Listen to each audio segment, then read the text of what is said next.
देखिए, हाल ही में visit visa में काफ़ी बदलाव हुए हैं। ऐसे में अगर आप तमाम बदलाव के बारे में एक क्लिक में जानना चाहते हैं, चलिए बताते हैं आपको। नमस्कार, स्वागत है आपका हमारे चैनल यूएई खबर पर। अगर आप यूएई का विजिट वीज़ा बनवाना चाहते हैं तो यह जान लें कि यह एक आसान और तेज़ी से पूरी होने वाली प्रक्रिया है।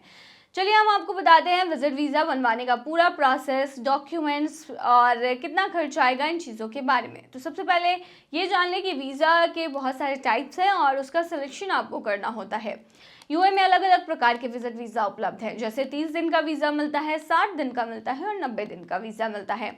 आपको अपनी यात्रा के आधार पर अपना वीज़ा चुन लेना है कि आप कितने दिन पर जाना चाहते हैं, यानी कि कितने दिन के लिए जाना चाहते हैं यूएई।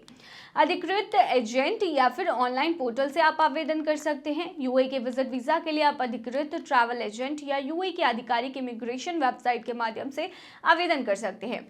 पॉपुलर प्लेटफॉर्म जहां आप आवेदन कर सकते हैं वो है एमिरेट्स एयरलाइन, एतिहाद एयरवेज, यूएई जीडीआरएफए यानी general directorate of residency and foreigners affair portal, travel agent जैसे मुसाफिर, वीएफएक्स, ग्लोबल और भी बहुत सारे हैं, आप किसी को भी चुन सकते हैं। आवेदन फॉर्म की बात करें तो वीज़ा आवेदन फॉर्म को सही और पूरी जानकारी के साथ भरना चाहिए। फिर आपको डॉक्यूमेंट्स अपलोड करने होंगे।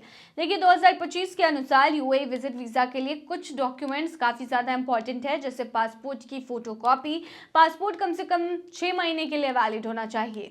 पासपोर्ट के पहले और आखिरी पेज की फ़ोटोकॉपी साफ और स्पष्ट होनी चाहिए। पासपोर्ट साइज़ फ़ोटो आपको देने होंगे। हाल ही में खिंचवाई गई सफ़ेद बैकग्राउंड और रंगीन फ़ोटो होनी चाहिए। ये फ़ोटो का साइज 4.3:5.5 सेंटीमीटर होना चाहिए। चेहरा पूरी तरह से क्लीन इसमें दिखना चाहिए।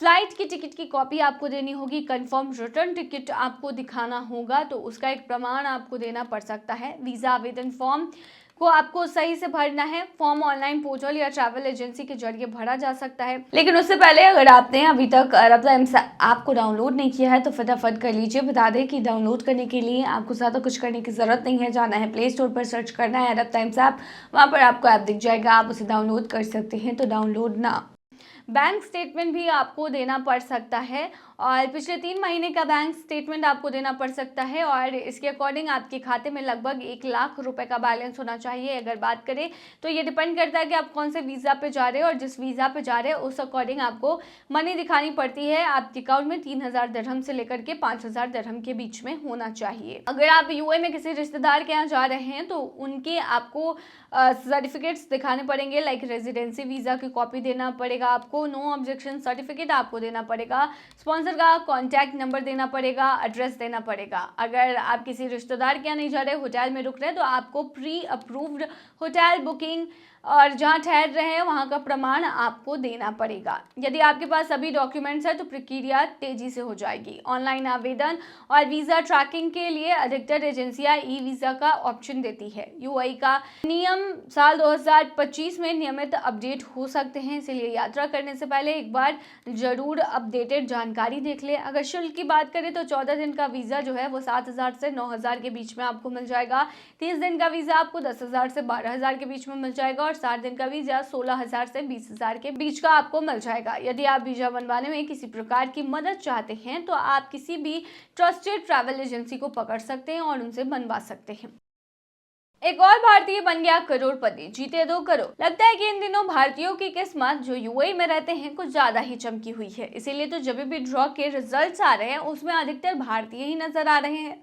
बता दें, शनिवार 25 जनवरी को 41 साल के भारतीय प्रवासी पीर मोहम्मद आजम ने यूएई की लॉटरी में 1 मिलियन दिरहम यानी लगभग 2,35,00,000 रुपए जीतकर इतिहास रच दिया है।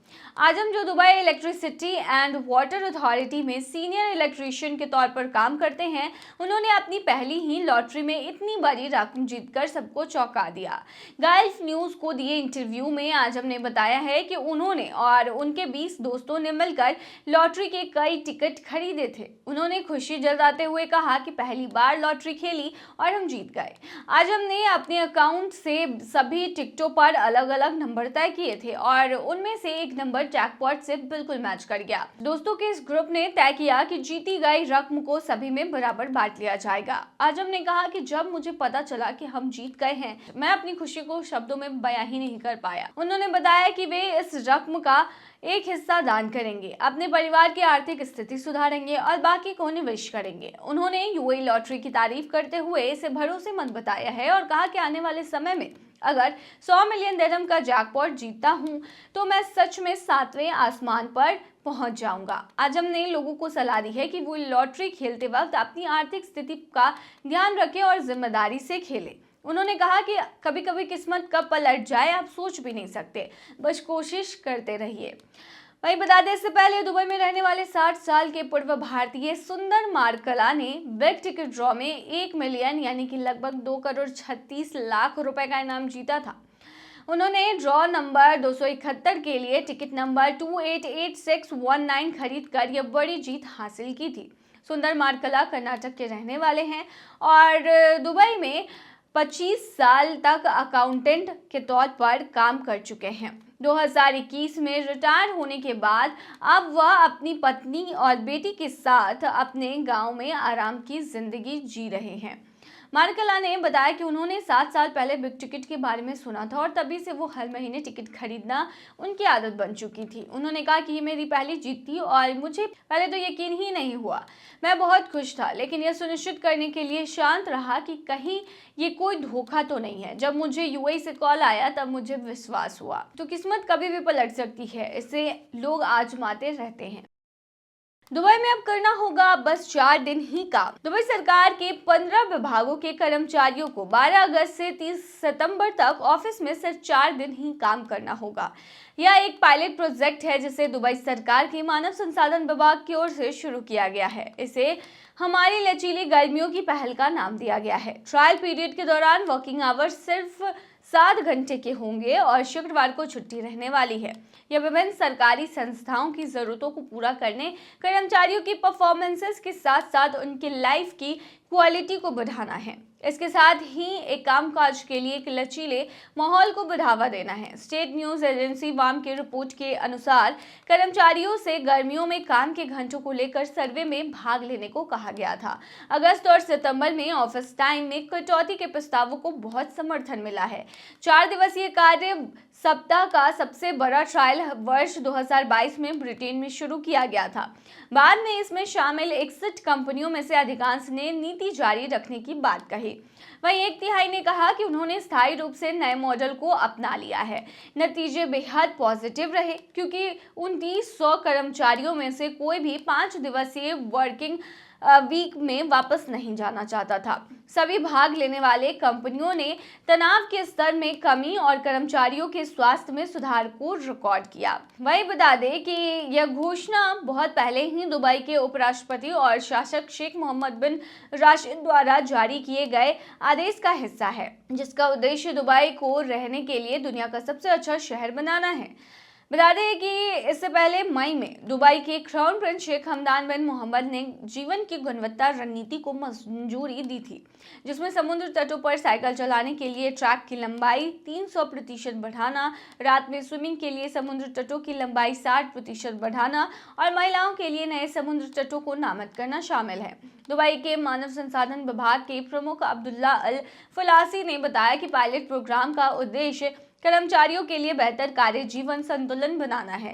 सरकारी कार्यों को सुव्यवस्थित करना, निवासियों और प्रोफेशनल दोनों के लिए शीर्ष डेस्टिनेशन के रूप में दुबई की लोकप्रियता को मजबूत करना है। सीधे शब्दों में आपको बताएं तो ये सरकारी विभाग के लोगों के लिए किया गया है और ये उनके लिए भी परमानेंट नहीं है, बल्कि ये केवल गर्मियों के दिनों में रहेगा जब उन्हें 7 घंटे ही काम करने होंगे।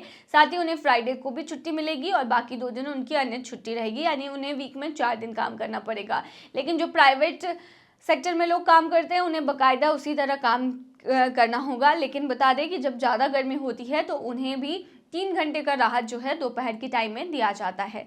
तो ये थी तमाम जानकारी। बनी रही ऐसी तमाम खबरों के लिए यूएई खबर पर।